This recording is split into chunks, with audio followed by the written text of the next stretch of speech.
रहीम। अस्सलाम वालेकुम viewers, medical helper physician Mohammad Fayaz आप लोगों की खिदमत में हाजिर है। ब्लड के गाढ़ेपन के पीछे वजूहात क्या हैं, ब्लड में गाढ़ापन क्यों आता है, ब्लड में क्लाउड्स क्यों बनते हैं, इसके पीछे रीज़न्स क्या हैं और इसका सद्देबाब क्या है, इसका बेस्ट हर्बल ट्रीटमेंट क्या है। देखिए, अगर आप 30+ हैं, ऑफिस जॉब करते हैं तो आपके ब्लड में गाढ़ापन आएगा। सेकेंडली, आप वॉक वगैरह नहीं करते, आप रनिंग वगैरह नहीं कर रहे हैं, आपकी बॉडी में से ब्लड सही सर्कुलेट नहीं हो रहा तो भी ब्लड में गाढ़ापन आएगा।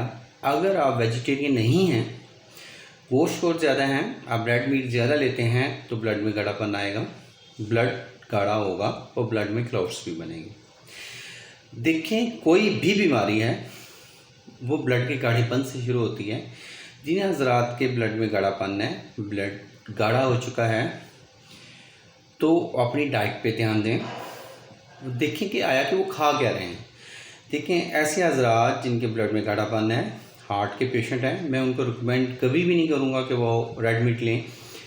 देखें, बीफ जो है वो बहुत नुकसानदेह है, ब्लड में गाढ़ापन लेके आता है। बीफ उन हज़रात के लिए ठीक है जो एडम वर्क करते हैं, जो सारा दिन उनकी फ़िज़िकल एक्टिविटी रहती है, तो उनके लिए वो बेस्ट है।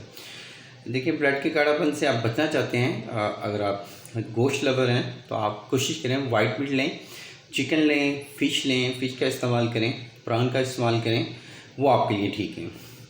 ब्लड में गाढ़ापन है, आप वॉक लाजमी करें, ब्लड को सर्कुलेट करने वाली चीज़ों का इस्तेमाल करें, जैसे कि अनार का जूस जो है वो ब्लड के क्लाउड्स को ख़त्म करता है और ब्लड की सर्कुलेशन के लिए बेहतरीन है। सेकंड, नींबू पानी का इस्तेमाल करें, ऐसी फलों का इस्तेमाल करें जिनमें एसिड है, लाइक आप सेब का इस्तेमाल करें, आप संतरे का इस्तेमाल करें, मौसम्बी का इस्तेमाल करें, आप स्ट्रॉबेरी का इस्तेमाल करें, ये आप लोगों के लिए ठीक है। और इसके साथ साथ एक बेहतरीन एक कावा बताने जा रहा हूँ जो ब्लड की सर्कुलेशन के लिए बेहतरीन है, ब्लड के क्लॉट्स को तोड़ेगा, ब्लड के गाढ़ेपन को ख़त्म करेगा।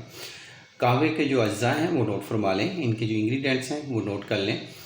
कावा में आपने छोटी इलायची जो है वो 2 पीस छोटी इलायची, 2 से 3 पीस 1 इंच का टुकड़ा दालचीनी का जो है वो 2 से 3 पीस आप उस पर 1.5 कप पानी में डालें और उसमें आप लौंग 1 से 2 लौंग ऐड करें। उसको 1.5 कप पानी आप रख दें चूल्हे के ऊपर, हल्की आंच के ऊपर पकाएं। जब 1 कप रह गया तो उसको उतारें, उसको जितने टेम्परेचर की हम चाय पीते हैं उतने टेम्परेचर पे जब आ जाए उसमें आप हनी ऐड करें जायके के लिए। ज़्यादा गर्म कवा होगा तो उसमें हनी ऐड करेंगे तो हनी फिर बजाय इसके फ़ायदा देने के नुकसान देता है, तो हनी उसमें ऐड करेंगे चम्मच, या गुड़ वगैरह का इस्तेमाल कर लें जो डायबिटीज़ के पेशेंट नहीं हैं, तो ये वाला कावा इस्तेमाल करें। तो इससे एक तो ब्लड भी पूरी बॉडी में सर्कुलेट होगा, ब्लड का गाढ़ापन भी ख़त्म होगा, और जिन हज़रात के हाथ पांव सो जाते हैं मोस्टली नींद की हालत में या बैठे हुए, तो उनके लिए ये बेहतरीन है। इस नुस्खे को खुद भी ट्राई करें, अपने प्यारों को भी रिकमेंड करें। जिन हज़रात को इससे फ़ायदा हो वो लाजमी कमेंट्स में अपनी राय का इजहार करें। थैंक यू, जज़ाकल्लाह, अल्लाह हाफ़िज़।